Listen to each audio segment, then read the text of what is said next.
Hi everyone! I want to thank you for nominating me to run as your internal vice president. My name is Gabriela Santiago. Many of you know me as Gabby, and some of you may not know me at all, but that will soon change. Some brief background. I joined Troy Philippines in the fall of 2014 in hope of learning more about myself, my Filipino identity, and the community connected to it, all while meeting cool people and making friends along the way. To my delight, I ended up with that and more. Finding myself constantly surrounded by my fellow members, I lived and breathed Troy Phi. Looking to give back to my new family, I worked as an intern both fall and spring semester, shadowing the internal vice president and public relations chair. This year I'm studying in Tokyo, and I'll be back at USC in August. I believe the spirit of Troy Phi stands like a triumphant tree. Our tree is only as strong as its roots, which in this case means you, members, interns, and executive board. Each of us plays a vital role, and every voice deserves to be heard.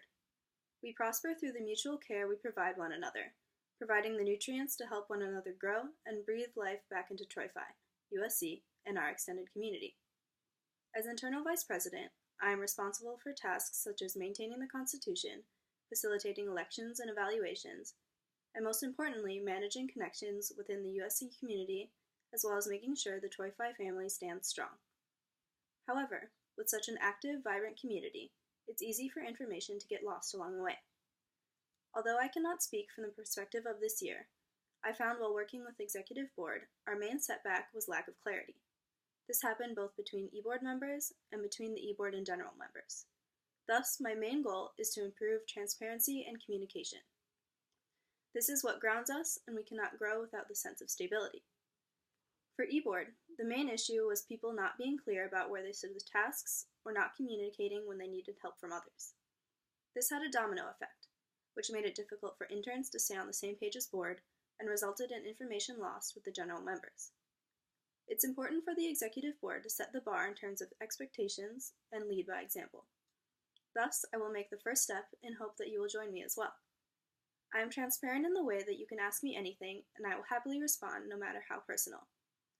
Of course, not everyone is comfortable sharing every aspect of their life, and I by no means wish to put anyone in a place of discomfort. But I found from experience, it's much easier to trust and open up to someone who is willing to share that same trust and honesty with you.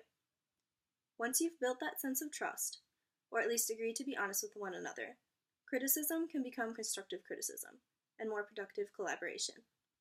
Along with checking in on progress during e-board meetings, I would frequently reach out to e-board and interns at a separate time to see where they stand both from personal and work perspective, so I can help give or lead them towards support. In terms of structure, I'd like to keep the committee system Christian introduced in the fall semester, because I believe sharing the load promotes a more efficient, balanced board. In relation to our members, I'd like to provide more transparency from e-board's perspective. Throughout this year, I read about Christian and Caitlin's office hours in the newsletter, and I would like to continue this program as well.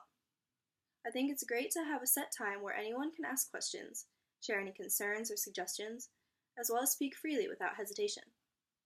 I like nothing better in my downtime than being with others, so I can supplement office hours with more casual connection. I would also like to promote participation within our own events as well as community events and collaborate more with other organizations. This starts at the basic level of publicity and participation on the e-board and intern front. In addition, APASA has a system where they reward family points for actions like attending APASA events, attending other orgs events, and volunteering at these events, etc., which results in extra funding for the winning family. Similarly, we could create our own friendly competition between Troy Phi families as an extra incentive to attend community events and collaborate with other orgs on campus. Troy Phi has provided me the space to grow confidence and courage. It has challenged my conception of identity and guided me towards finding my focus. And it has given me a family who I can love and depend on for life. I want to share with you all of these things and more. Together, we can help others develop personal growth while celebrating our vibrant culture. And I hope, as we work together, to drive Troy Philippines further in the direction of success, a direction that emphasizes value in introspection, honest discussion, and community involvement within an open space welcome to everyone. Thank you.